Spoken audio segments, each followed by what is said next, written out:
வணக்கம். இன்றைக்கி ஜானஸ் கிச்சனில் பூரி சப்பாத்தி இதுக்கெல்லாம் சைட் டிஷ்ஷாக ஒரு பச்சைப்பயிறு கடையல் செய்யலாம். நான் அதுக்காக 75 கிராம் அளவுக்கு பச்சைப்பயிறு எடுத்து அதை நல்லா கழுவிட்டு வேக வச்சுக்கிறேன். இந்த பச்சைப்பயிறு கூடவே 2 சிட்டிகை மஞ்சள் தூள், ஒரு வரமிளகாய் கிள்ளி போட்டிருக்கேன், கொஞ்சமாக எண்ணெய் சேர்த்துருக்கேன். இதெல்லாம் நல்லா கலந்து விட்டு மீடியம் ஃப்ளேம்லேயே வச்சு இதை மூடி வச்சு வேக வச்சுக்கலாம்.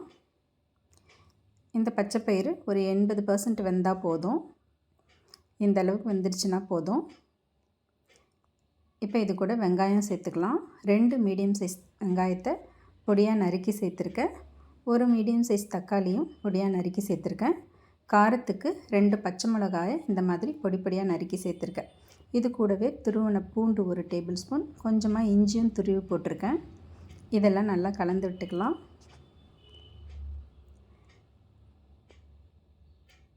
இப்போ இது கூட தண்ணி சேர்த்துக்கலாம். தண்ணி ரொம்ப சேர்க்க வேணாம், கொஞ்சமாக சேர்த்தா போதும்.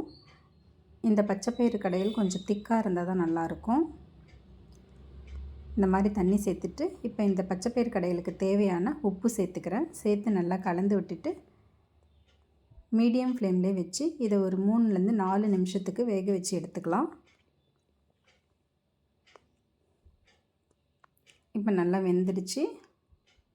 இதை கலந்து விட்டுட்டு ஒரு கரண்டியால் இதை மசிச்சு விட்டுக்கலாம். ரொம்ப நைஸாக மசிச்சிடாமல் லேசாக மசிச்சு விட்டுக்கலாம். வெங்காயம் தக்காளியெல்லாம் நல்லா தெரிகிற மாதிரி இந்த மாதிரி மசிச்சு விட்டுக்கலாம். இப்போ இதுக்கு ஒரு தாளிப்பு கொடுத்துடலாம்.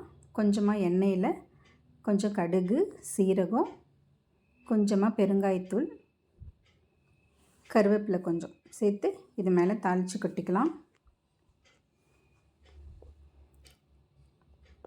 அவ்வளோதாங்க, ஒரு ஹெல்தியான பச்சைப்பயிறு கடையல் சப்ஜி ரெடி ஆகிடுச்சு. இது பூரி சப்பாத்தி இதுக்கெல்லாம் சாப்பிட்றதுக்கு ரொம்ப நல்லாயிருக்கும். இந்த மாதிரி சப்பாத்தியை நல்லா சாஃப்டாக சுட்டு எடுத்துக்கிட்டு அதில் இந்த தொட்டுக்கையை மேலே வச்சு சாப்பிட்றதுக்கு ரொம்ப டேஸ்ட்டாக இருக்கும்.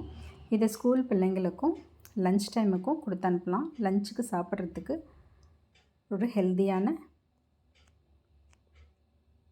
லஞ்ச் பாக்ஸ் ரெசிபியாகவும் இது இருக்கும். ட்ரை பண்ணி பாருங்கள். தேங்க்ஸ் ஃபார் வாட்சிங்.